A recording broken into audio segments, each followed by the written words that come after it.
In the year 1054 a battle it was set. A lord led his army out to meet the threat. Roger de Mortimer, the first of that name, of that noble family of everlasting fame.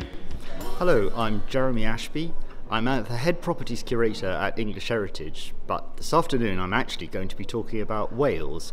My paper is similar to the paper that Andy King gave earlier today, talking about the royal castles of Edward I in North Wales. But I'm particularly interested in the story of what happened after Andy's story finishes. That's to say, the later 13th and early 14th centuries, and particularly the question, did it actually work? What happened in the castles? And through a combination of the evidence of the standing buildings, documentary history, some pictorial history, I've been able to put together a picture of how the castles fitted into the big picture of the English government in North Wales. Well, thank you very much, Philip, and thank you very much to whoever it was that said this. I mean, I was afraid that it might be interpreted as a pitch invasion more than anything, but thank you for taking it in good part.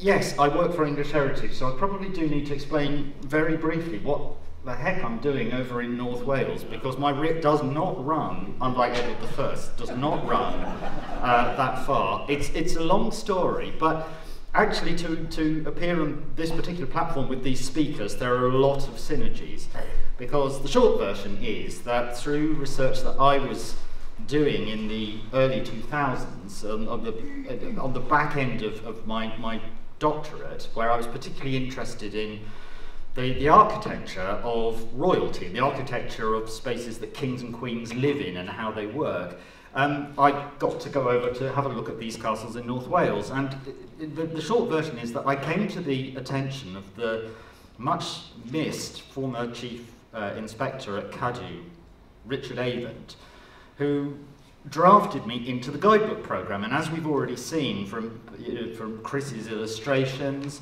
of various sites and from John's lecture earlier, the guidebook programme that David Robinson and Diane Williams and Bill Zajac, who I know is here today, is a cultural endeavour to which not just Wales but the whole of the United Kingdom should be very, very proud. And it's actually inspired a number of people, including me, to try to do a bit of research.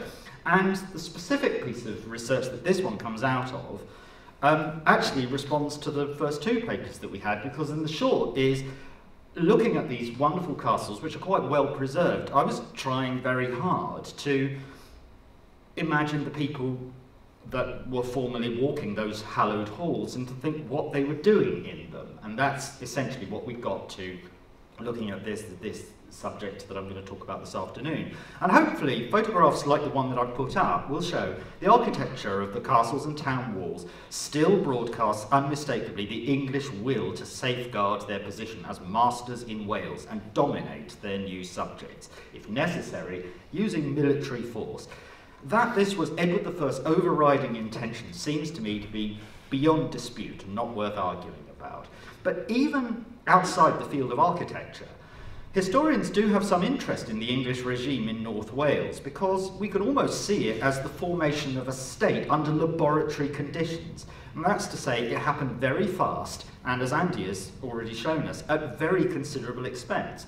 So a consideration of these particular castles might provide us as historians with some interesting insights into the ways that late 13th century rulers meant to use such buildings in the service of a royal state. In this lecture, I'm going to try to test an assumption that's been posed by many writers, and either about this site in particular, Caernarfon Castle, or about the entire group of royal castles in North Wales. And that assumption is that the castle was intended, right from the very beginning, to be, and I quote, the centre and seat of royal government. As far as I can find, this is something that contemporary chroniclers never said. And we might ask ourselves, did they never say it because it was so obvious they didn't need to? Or was something else going on? And for this, I've tried to consult the evidence for what actually happened in the castles and towns. This is a subject that most modern publications haven't really got to. Though most modern publications, specifically about the castles, have focused on the earliest years and the process of their construction. And the historiographical tradition is still dominated by the very important work of the late Arnold Taylor in the second half of the 20th century. Taylor was a genius, and Taylor, you know, I have found almost nothing of Taylor's that didn't turn out to be true. But it is worth saying that he said relatively little about how the castles actually operated once the builders had left the sites, and only a relatively small number of other writers have considered these questions. But that's strange because there is abundant evidence. As I shall show, the documentation for North Wales is in some ways more detailed and more coherent than what we find in England. And of course, the castles themselves survive in unusually good states of preservation. And North Wales has been studied by some truly outstanding historians, from Edward Lewis and W.H. Waters in the early 20th century, to more modern figures like Beverley Smith, David Stevenson, and the late Tony Carr. So what I'm going to be summarising this afternoon is a study of activity in the castles and towns over the first century of their existence. This, as you'll know, was very largely a time of peace, although we're going to see not entirely. And certainly I think we can see the English administration facing a number of challenges, and in most cases overcoming them. But this study produces a number of unexpected results, and suggests to me that the relationship between the government of North Wales and the castles isn't simple. So what I would like to propose is that the castles did stand in central places, and their presence was important in defining those places as the centres of authority. But where we find some variety is the extent to which it was the castles that hosted the principal activities that the day-to-day running of the new province needed.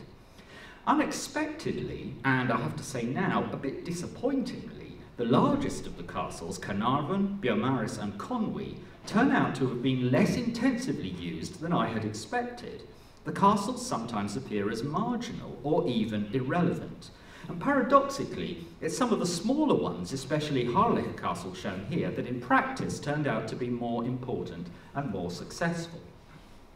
Now, before we get any further, I need to explain the scope of what I'm going to be talking about this afternoon, because it's not exactly the same as what Andy was saying.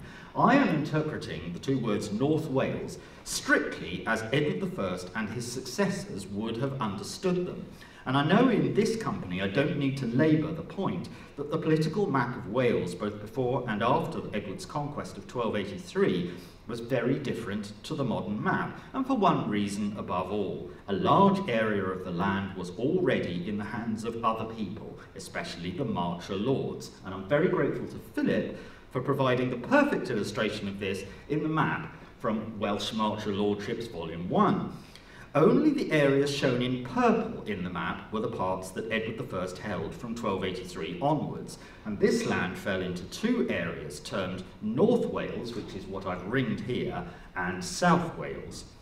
For the purposes of my paper this afternoon, North Wales contained 5 royal castles, and here they are. 4 of them were new foundations under Edward I. Conwy in the northeast, on the Welsh bank of the River Conwy, Caernarfon at the western end of the Menai Strait, facing across to the Isle of Anglesey, and Harlech on a high rock overlooking the Irish Sea. These castles were all, as Andy has shown us, begun together in 1283. The 4th new castle is Beaumaris Castle, begun 12 years after these 3, and that lies close to the southeastern corner of the island of Anglesey. But as Andy also said, North Wales also contained earlier castles that Edward I took over from the princes of Gwynedd, and 2 in the mountains of Snowdonia, 1 in the foothills of Meirionnydd. All but 1 of these Welsh castles was abandoned within a decade of the conquest, but 1 further Welsh castle was retained and prospered under English control. This was Criccieth, on the south coast of the Llyn Peninsula, easily visible from Harlech across the bay. All 5 of these castles were accompanied by planned towns, settled mostly by English families. And as is well known, Edward I established castles at Flint, Ruthlyn, Builth and Aberystwyth, but I'm not going to be discussing these this afternoon for the simple reason that they lay in other areas of Wales, several of them inside territories that were already under English lordship.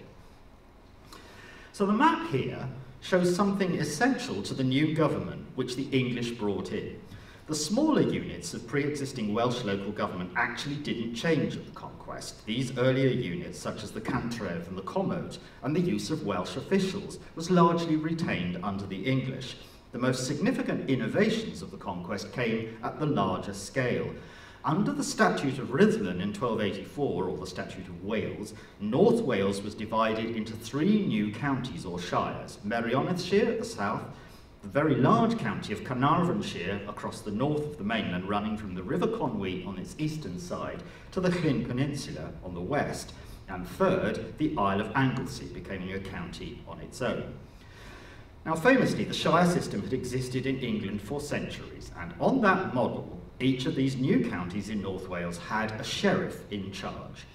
Above the sheriff were officials whose authority ran across the whole of North Wales, and 2 of these are especially important. One was the Chamberlain of North Wales, which is a rather confusing title for the person who's basically the chief financial officer. The other was the Justiciar of North Wales, or later becoming the Justiciar of all Wales. He is the governor of the province, the viceroy of the king. Although the Statute of Rhuddlan did not actually mention castles, as far as I can remember, there remains a strong assumption among modern historians that the castles would be the natural location in which the justiciar, the chamberlain, and the sheriffs performed their duties. If that's right, it would accord with good practice in England, and I've put up this picture here of York Castle, but it could have been others. The royal castles like York, Nottingham, Shrewsbury, Carlisle, Exeter, Gloucester, and numerous others genuinely were used as the basis for the county sheriffs, and they were the locations of the most important county courts and prisons. And we do know that in the newly conquered territory of South Wales, the counterpart of North Wales, it's very clear that Caernarfon Castle functioned as the natural centre of government, the place where the Justiciar and Chamberlain would routinely be found. And anyone who hasn't read it, please get hold, if you're interested, get hold of the fantastic book by Neil Ludlow about Caernarfon Castle, a truly wonderful work of scholarship. At Caernarfon, these governmental functions survived in part almost to the present day, with the county hall occupying the site where the medieval castle had stood. So, based on this kind of evidence, a model for North Wales might appear something like this. In each of the 3 counties, we have to imagine at least one royal castle, the place where the sheriff would normally live, and in which he held regular courts, imprisoned offenders. One of these castles, Caernarfon Castle, was also singled out as the place of government over the whole province. And in addition to the sheriff of Caernarfonshire, the castle housed the Justiciar of Wales. In Caernarfon Castle, the Chamberlain and his staff supervised the administration and financial management of North Wales, and every few years the king and his court would visit North Wales, using Caernarfon Castle as a centre, but travelling around each of the castles to allow his subjects to see him in person, using comfortable rooms provided for him inside each castle. So, is that model what we find in North Wales? The answer is a qualified one, but largely no. What I think is true is that something worked. I'm just not absolutely certain that it was the castles. And to support this claim, for this paper, I'm going to make 7 observations. The first point that emerges from the researchers in the archive is that the sheriffs seem to have had very little formal connection with the castles of North Wales. The accounts of the Chamberlains of North Wales contain evidence for payment of all the royal officials, including sheriffs, and these make it quite clear the most important people involved at the castles weren't the sheriffs, but the constables, very occasionally styled as keepers of the castles. These were the men, and one woman, but essentially they're men, entrusted with the command of the castles and the secure custody of prisoners inside them.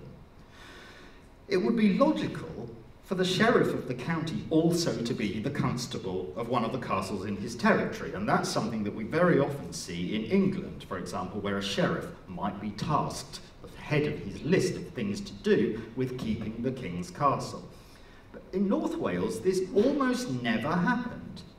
A rare example of a person combining both roles was Sir Walter Money in the middle of the 14th century, holding the titles of the Sheriff of Merionethshire and the Constable of Harlech Castle, though actually that doesn't get us anywhere. Sir Walter never went to Wales in person. He exercised his authority entirely through deputies, happy to take the money, but he didn't do the job. Even more difficult to understand, I think, in the early 14th century, and I still can't really explain this, is that there were two successive sheriffs of Caernarfonshire who did hold posts of constable of Beaumaris Castle, which isn't in Caernarfonshire, it's on the island of Anglesey. It was not unknown for Welshmen to be appointed as sheriffs, and that happens even as early as 1301. But by contrast, very few Welshmen got anywhere in the hierarchy of the castles, presumably because of sensitivities about security. I expect that in practice the county sheriffs probably would visit each of the castles regularly on business, especially connected with trials and imprisonment. But on present evidence, they don't seem to have been full-time resident there, and it's very clear that they were paid much less than the constables of the castles were, whose fees needed to include the payment of officers and soldiers, these expensive garrisons that Andy was talking about. So that's something I really can't understand, but it is a bit strange.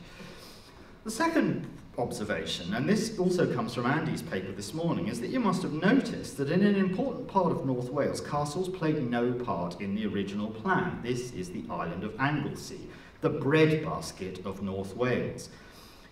In 1283, Anglesey was conquered by Edward I, like the other parts of North Wales, and it became a new county in 1284. But it only received a castle 12 years later, and that after a rebellion had seriously disrupted the English rule and showed how vulnerable the island was. Now, it is possible that they were always going to get round to it, but 12 years is a very long time for something to go along without a castle. And as Andy has said, the sheriff of Anglesey, who was hanged from the eaves of his house during Madoc's rebellion in 1294, his house was in Caernarfon. He wasn't on the island, he was at Caernarfon. So in the 1290s, after the rebellion, they found a new castle, Beaumaris, and a new town beside it. And these are undeniably vital to the mercantile life of North Wales. The town of Beaumaris is unchallenged as the most important point of entry for important goods like wine. But when we look at Beaumaris, it was curiously lacking in evidence for government functions. For example, unlike the others, it's only in the late 15th century that we get any evidence at all for a shire courthouse in the town. Presumably, this one stood on the same site as the later Shire Hall, which some of you will know stands just outside the castle's main gate. And as I've already said, the castle's constable may sometimes have been needed in other parts of North Wales. Now, one possible reason for this is that Beaumaris enjoyed good transport links with Caernarfon. As the map shows, Beaumaris lies at the eastern end of the Menai Strait, with Caernarfon at the western end. And at this moment, I needed to find out a bit more about sailing, so I talked to my brother-in-law, who happens to make his living as the master of a sailing ship. And he confirmed to me that though there are some natural hazards in the strait, with favourable wind and tide, it should be possible to sail between Beaumaris and Caernarfon in little more than 2 hours. So it's therefore possible that there was no need for Beaumaris to become a centre of government because it lay practically within the geographical orbit of Caernarfon, the administrative capital of the province, and so all important business could actually be carried out at Caernarfon. The third point is an architectural one, and Andy's already made this. It's quite well known, although its implications may not have been fully recognised. The buildings of the two largest castles in the group, Caernarfon and Beaumaris, were never completed. This is abundantly clear today from the standing fabric at Caernarfon. Here, for example, in this picture taken inside the castle, we can see that the huge gatehouse just on the left of the picture only has occupation on the ground floor and in the tower beside it. And in the tower, in the middle of the picture, there is the stub of a projecting stone wall for a building that's now missing that linked the two. The traceried windows in the curtain walls suggest that something very sophisticated was intended to be built in this part of the castle. And on the comparison with Conwy, it may even have been here that the royal lodgings were supposed to be built. The curtain walls and most of the towers of Caernarfon were built as planned, and they created a secure and imposing external shell, but clearly a number of buildings inside the castle were hardly begun before construction stopped in the 1330s. Documentation make it very clear that actually very little building had happened in the last 10 years of that period. So the castle was left with a great hall, a kitchen which was perfectly okay but smaller than originally intended, and rooms on more than one floor inside 7 towers. This isn't the totality of what was planned, but in practice it was enough for a staff of soldiers, servants and prisoners, though it wouldn't have been suitable for the 500 or so who might be expected to accompany the king and queen had they ever come there on their travels. At Beaumaris, comparison of these two images, and here's one of my favourite Chris Jones-Jenkins pictures ever, the comparison of these two images, what was evidently proposed and what was actually built, shows that the outer and inner curtain walls were completed to their full height, and this largely happened in the first 2 years of building, but at an unknown date afterwards, all of the towers were capped off after only 2 stories rather than the intended 3. Both of the gatehouses were only partially finished and occupied. A range of hall and chamber in the courtyard adjoining the chapel tower on the castle's eastern side was never begun. Only a low storehouse occupied its site. The officials and the garrison lived in the north gatehouse and in the various towers around the inner curtain wall. This still constituted at least 15 heated rooms, not including basements, so it's fairly spacious accommodation for a community that for much of this period probably numbered around 30, 40, 45 people. Now the reason that's generally assumed for this lack of completion at both Caernarfon and Beaumaris is that money to finish the castles ran out after 1296, a sign that Edward I was giving more attention and resources to his wars against Scotland. The momentum for building works in Wales was therefore lost early on and never recovered. I think this is true, but I don't think it's the whole story. And I'll get to this later, that the reasons why the castles weren't finished seem to me to be a bit more complicated and actually more interesting. But it's important to stress that just because the buildings of these 2 castles remained incomplete, we shouldn't think that the castles never became fully operational.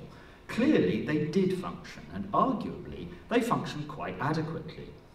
At both castles, the towers were fully habitable, even though they didn't reach their full height, or were never joined by ranges originally intended.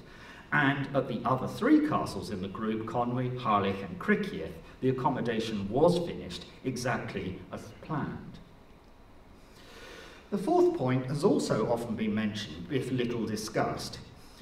Royal visits to North Wales were very rare indeed, and happened most intensively when the castles were still building sites. Edward I did stay at the completed Harlech Castle and at Conwy in 1295. This is the scene shown in this reconstruction picture of the inner ward. But thereafter, the 14th century was entirely without royal visits until the autumn of 1399, when Richard II had very uncomfortable stays in the castles at Harlech, Beaumaris, Caernarfon and Conwy, as his rule was collapsing. And in the period, there are only a few suggestions that royal lodging in the North Wales castles was ever considered as a serious possibility. The most famous of these bits of evidence is a letter of 1332, in which an official at the court of Edward III complained that the 5 castles were ruinous and not fit for the king to stay in if he should ever go to those parts. In all the documentation for maintenance and repairs to the castle in the 14th century, and there is quite a lot of material, the terminology of the king's and queen's chambers was never used at these castles throughout the whole of the century. So, what can we say about the actual uses of royal buildings inside the castles, where those buildings existed? The answer is almost certainly that the apartments built for royalty were routinely occupied by the constables of the castles, as the most important officials routinely living there. It's important to remember that these men were not lone individuals, but the heads of households that in themselves could be quite large. For example, the documentation of a miracle story at Conwy in 1303 refers in passing to the constable Sir John de Sicon, living with his wife, Lady Joan, several maidservants serving her, wenches. We said there weren't going to be any, I found some wenches, Conwy, we got them. Serving the lady, that's the important thing. The steward of his household, John de Boys, and a cook specifically serving the constable rather than the whole of the castle. So, you know, that's a household that's quite complex, and many of the other castles must have had something similar. The royal chambers and chapel standing in the inner ward at Conwy, which are some of the finest surviving medieval royal buildings anywhere in Britain, were almost certainly the most fitting buildings for the household of such an important knight. And though there are very few specific references to the constable's accommodation in the other accounts that I've looked at, a few have turned up. For example, in 1344, repairs were made in Beaumaris Castle to the roof of the hall in which the constable is living, which is almost certainly, from the context, the first floor of the North Gatehouse, that's shown top right. And likewise, a recent published interpretation of the gatehouse at Harlech castles has supported the view of Arnold Taylor that it was the constable and his household who lived on the first floor of that building, occasionally hosting visits from other officials on the floor above. Now, before we leave the subject of royal accommodation entirely, I must mention one other historical event. In 1301, Edward I invested his son as Prince of Wales and sent him to Conwy to receive homage from the landowners of North Wales. I'd like to suggest that the prince's stay didn't take place inside the castle, or at least not all of his stay. In the town of Conwy was a building known as the Hall of Llywelyn. This was a timber-framed hall that had been moved to Conwy from one of the residences of the princes of Gwynedd 17 years before, when the new town and castle were being built. Significantly, in the year after Prince Edward's stay in Conwy, this building was enlarged dramatically, with the conversion of a tower adjoining the hall into a 3-storey chamber block, and later the addition of a new stone chapel. So I suggest that Prince Edward, in 1301, had used this building, still remembered as a building of the ancient line of Welsh princes, for these ceremonies of homage. And I'd like to suggest further, though this is conjecture, that it was intended that the hall would be used on future occasions when the English rulers wanted to present themselves specifically to their Welsh subjects. In the event, the idea was soon abandoned. In 1216, the hall was dismantled and its timbers transported by ship to Caernarfon, where they were reused to build a storehouse inside the castle, and the idea went away. So, if the king or prince almost never stayed inside the castles in person, what about his principal representative, the Justiciar of North Wales? And to the Mortimer Society, you may have a specific interest in this question because Roger Mortimer of Chirk held this office between 1308 and 1322. Roger of March also was Justiciar of Wales during his period of dominance in the late 1320s, though I suspect he had other things on his mind. Since Arnold Taylor's work, the literature has contained a hypothesis that the Eagle Tower at Caernarfon Castle was built and served as the residence of the Justiciar, and that the elaborate external statuary of human heads and eagles relates to the Justiciar's public role as the de facto governor of Wales. Disappointingly, sorry, that word again, this seems not to be so, and the key to understanding where the government of North Wales sat, the key to understanding where the government of North Wales sat is the walled towns. Go back, that's the one I want, yeah. Is the walled towns of Conwy and Caernarfon, and in particular we find that inside the walled circuit of both towns, but outside the castles, there stood a number of now disappeared other royal buildings that at their day were considerably more active in the government of the province than the castles were. The most important of these was a property standing immediately north of Caernarfon Castle, just across the main ditch. I can't be certain that this property was founded in the first phase after the English conquest in the 1280s, because I only have references to it from 1295, when the English were reconstructing the castle and town after damage by Madoc ap Llywelyn's rebels. But it may possibly have been developed from as early as 1283. This property went by a succession of names, starting as, in Latin, Curia Regis, the King's Court. From 1310 onwards, it was specifically described as the court or the lodgings of the Justiciar of Wales, and throughout the rest of the Middle Ages, it was either called this or Le Justice Court. This complex we know was large, well provided with buildings, at least one great hall built in stone, several chambers, a kitchen, and stables. It was in these buildings that regular court hearings took place before the justiciar, and the place where the justiciar lived.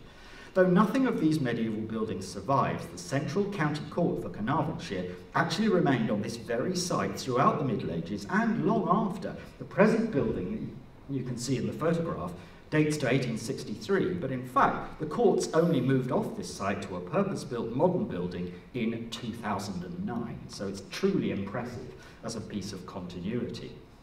What's remarkable, though, is that an almost identical medieval complex existed in the town of Conwy, again outside the castle.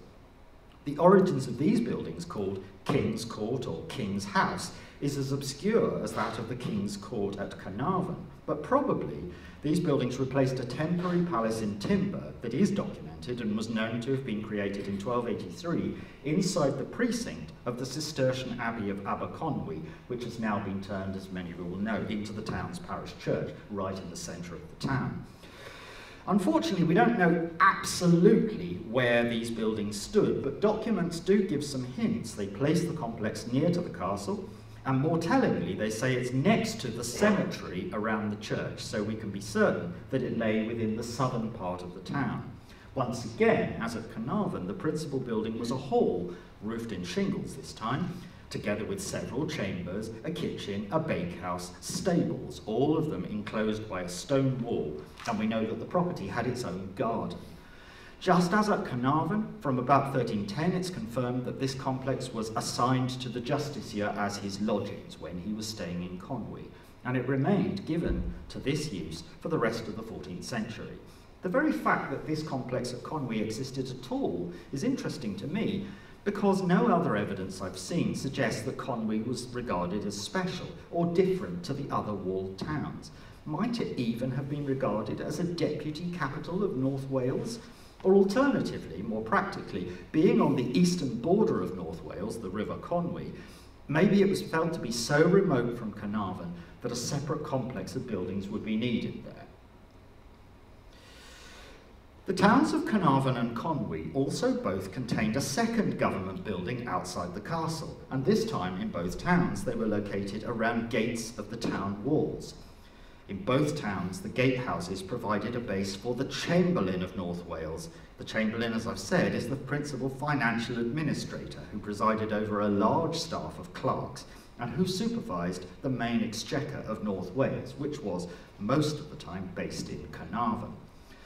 On several occasions through the year, all the officials of North Wales would present themselves to the Chamberlain for the audit of their accounts around the exchequer table. That's what gives the department its name.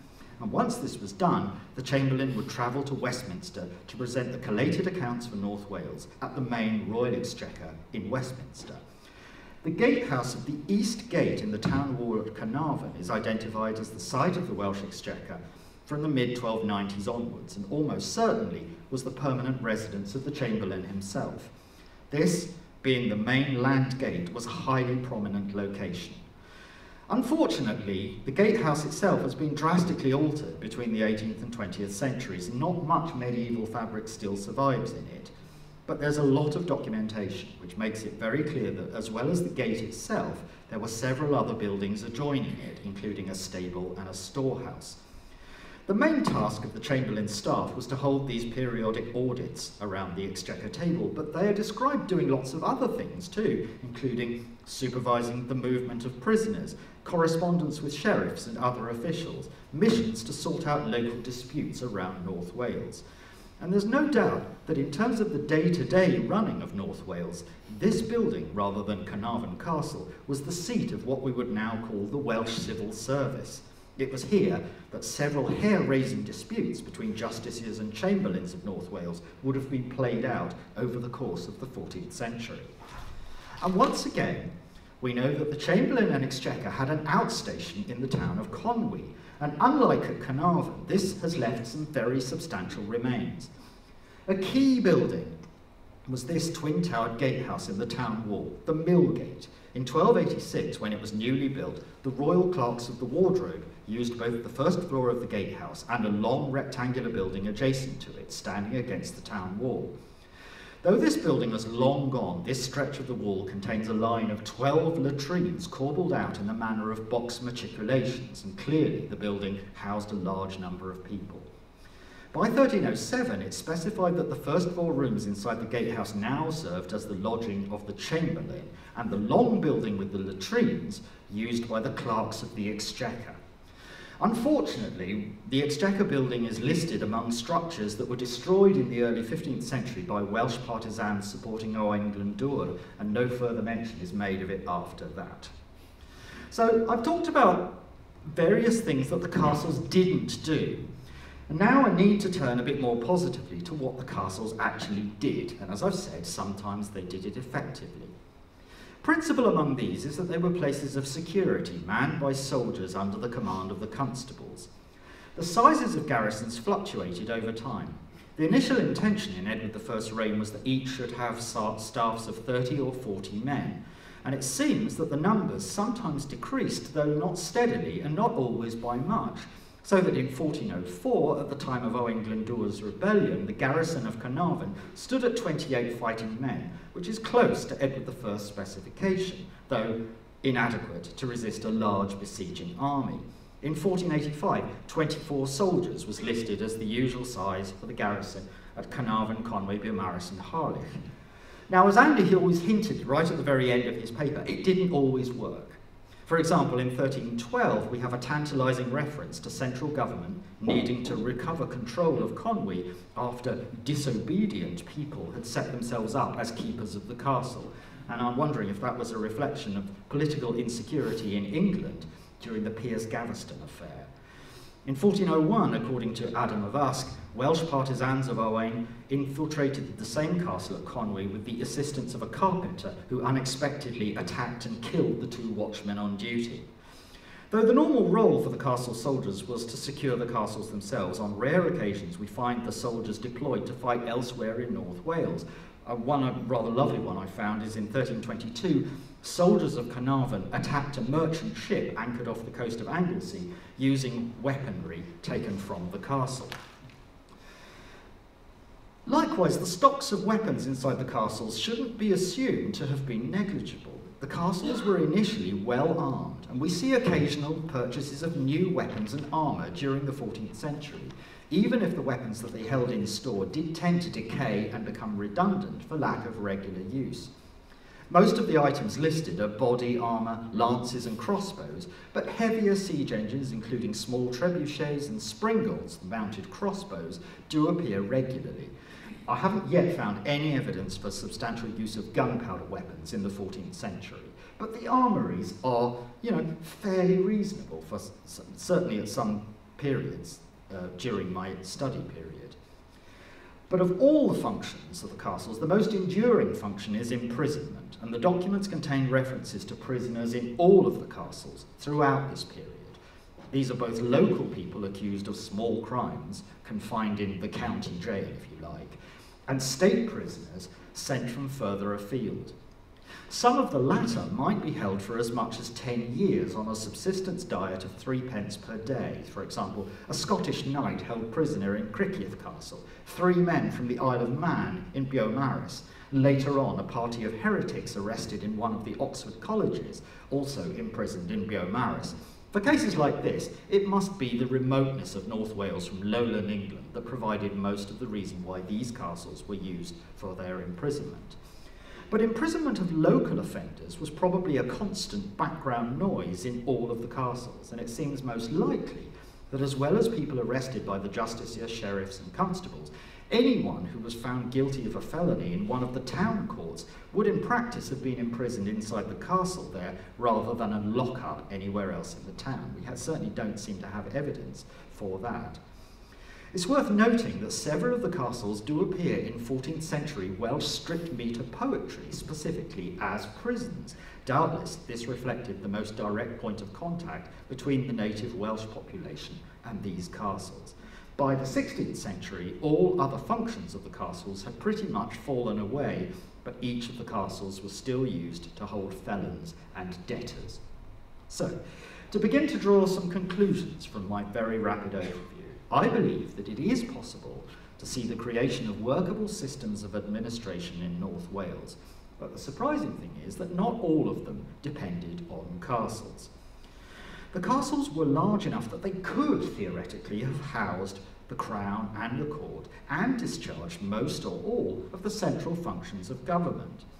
But the evidence, incomplete at Caernarfon but fuller for Conwy, suggests that right from the very first years of the conquest, complexes of government buildings were created in both towns outside the castles.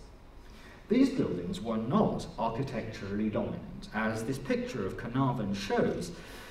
I've ringed where the justice's house would have been, and it becomes almost invisible against the massive backdrop of the castle. But clearly, in practice, buildings such as this were very effective. The complex at Caernarfon lasted throughout the Middle Ages and into the modern period. And I'd like to suggest that this may be part of the reason why buildings inside Caernarfon Castle and the nearby Beaumaris never got finished. It was because the accommodation of important officials, the holding of court sessions, the business of clerks and treasurers were already managed quite adequately in these non-fortified buildings, so any duplicate buildings inside the castles would have been unnecessary. Of all the castles in the group, the one that comes closest to the model I made up earlier in this lecture of a royal castle at the centre of government is paradoxically one of the smallest, Harlech Castle. As well as being a fortress and prison, there's evidence that Harlech did serve in this period as a place for court hearings, and at least some of the time, financial administration with its own exchequer for the county of Merioneth. Almost certainly, I think it was the castle's magnificent gatehouse that housed the principal executive functions. Now, part of the explanation for the use of the castle isn't the virtue of the castle itself, but actually the remoteness of Harlech from Caernarfon on the other side of the mountains, and the problems experienced in the town which stood beside the castle. Harlech, as anyone who's been there will know, stands on very steep and rocky terrain, and the town's buildings cling to narrow terraces in the hillside. Because of this situation, the town was never able to develop to any great size. It never became financially prosperous. It seems never to have received a town wall or any other public buildings. So because there were no alternative premises in this town or elsewhere in the county, Harlech Castle really was the central English building in the whole county of Merioneth. My last slide. Edward I built these castles as part of a long-established strategy for the conquest of new territories. Castles like this satisfied a strong need that was in part psychological, and in this they were very clearly successful. What I'd like to suggest, and I'm picking up on a word that Andy used earlier, is that the world of the late 13th century, very different to that in which previous castles of conquest had been established, was a very bureaucratized world. This may be simply the effect that you get from my studying administrative accounts, which are written by civil servants, and what they describe is the work of civil servants. But it does seem to me that the model of government in the late 13th and 14th centuries was a bureaucratized one, whose acts were enshrined in documentation and founded quite largely on cash. Such a modern system of justice and finance was, in practice, managed by professional administrators, and it was to provide facilities for them that these complexes at Caernarfon and Conwy were created beside the castles. Is it possible even for us to suggest that in such a world, giant castles were actually partly redundant even before they'd been begun?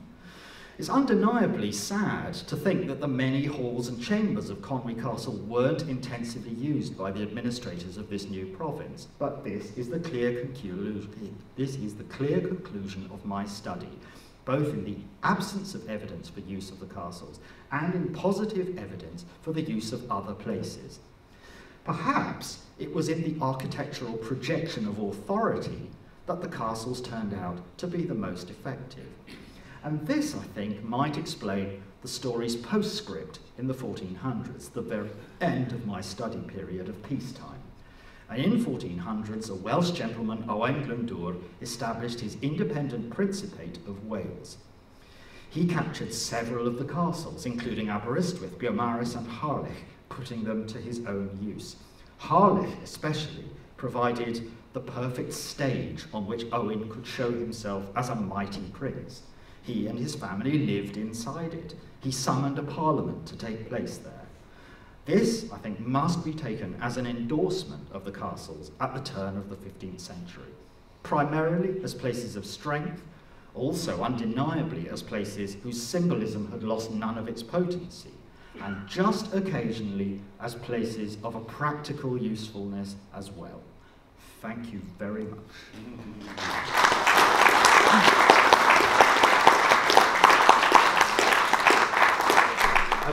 Just a quick question, and I may be putting straws in the wind here, but the contrast between England and the Welsh examples with the sheriffs not being associated with the castles, is that partly perhaps because of a shortage of manpower or because of trying to establish a local presence, they were co-opting the Welsh gentry to fill these roles, and they then didn't want them to sort of actually have a base in the castles in case they, switched over to the other side? Is there any chance of that? It's to do with the co-option of the Welsh administration underneath the sort of royal. What you describe is unquestionably a phenomenon, and the late A.D. Carr, Tony Carr, does talk about it a little bit in his book about the gentry of North Wales. So it is quite interesting. The only problem with it is that there are some Welsh figures that become sheriffs throughout the period. It sort of comes and goes, but it's actually never the majority of them. The majority of people who are made sheriffs of the counties of North Wales are English.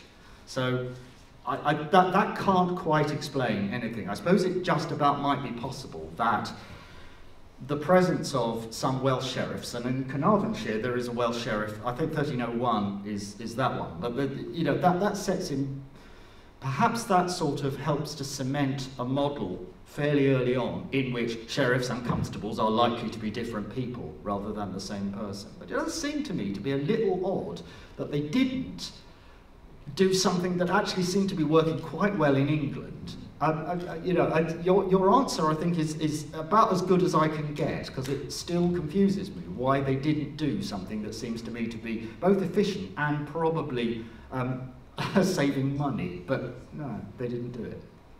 Okay, and descending from the gods, is it a quick one, Andy? Yeah.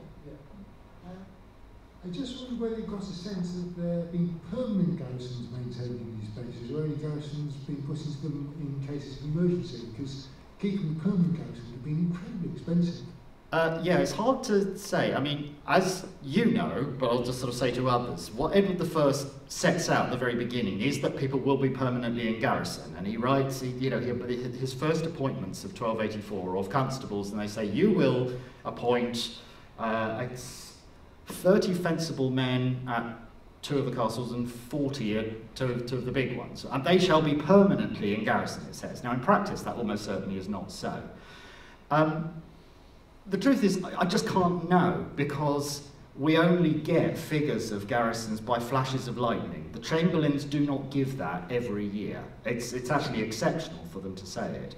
So I've got long periods in the 14th century where I just don't know.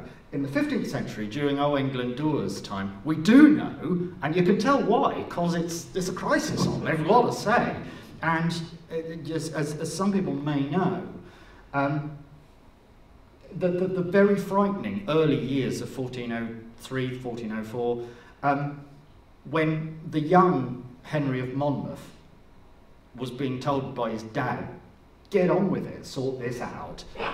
There's very frightening letters sent back to him from Wales saying, I've got 5 people in Harlech Castle and 2 helmets, between them. What are you going to do?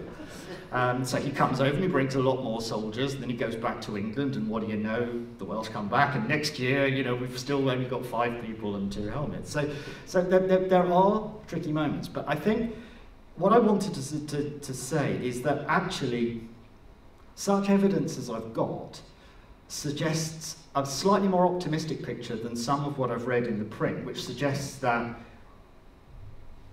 almost always they had garrison of 5 people, and that actually to have anything approaching the 25, 30, 40 people would be exceptional. I'm not sure that's right. I think that there are quite a lot of times when constables did, try to do that.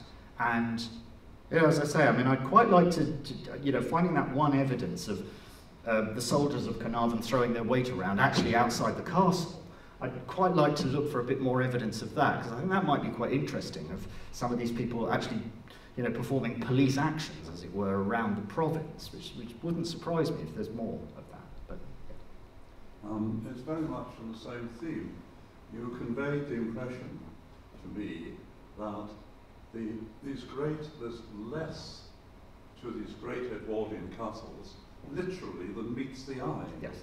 And as far, at best, if you put 30 jobs in a castle of soldiers, 5 castles in the whole North Wales, full strength, there's 150 soldiers over a wide area, and even with the population density of those days, the local men must have outnumbered them by thousands. So I'm wondering whether, I think you said that the very fact that they looked so impressive, meat in the eye was important. They looked formidable.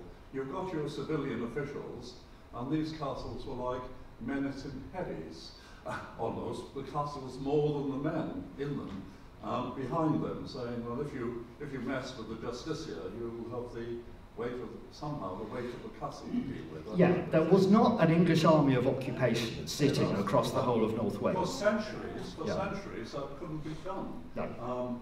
Governments couldn't afford. We think in terms of Nazi troops in occupied Europe, or the Soviets in Eastern Europe, thousands of people. They didn't have that. If they had had it, the Glyndŵr revolt would not have been as successful for as long as it was. No. If there were 1,000 guys in each of these castles, I think he would have been put down. Well, he couldn't besiege them and taken them. So it's bluff. You get in almost to saying these castles were bluff. Well, I sort of do, and I'm not. I do think that, and I'm not upset by that thought. I think actually that's how castles have always worked a bit. Yeah. That they've always. I mean, they're huge, they are their deterrent factor. I think must be, impressive. And I mean, both Andy and I have tried to show photographs of them looking quite, glowering. You don't have to try that hard to make these castles look like that. Which must be as many as in Caernarfon police station today. You've got probably 30 cops in right, there's time for just one last question, because we do need to finish on time today, because there's another booking in the auditorium this evening for which they need to get ready. So just a quick question, please, Pamela. It's not so much a question, it's more following on the conversation that's just been had. I think in a way, Jeremy, you've answered your own question. That these castles are castles of conquest, but they're not of the same era as the classic castles of conquest in the post-Norman era. So when we got royal castles being founded following the Norman invasion, this is the land into which the kings are coming to live. Not all the time, but they're coming to live. And the kings are going out of their way to go and live in these castles. They're moving about from one to another.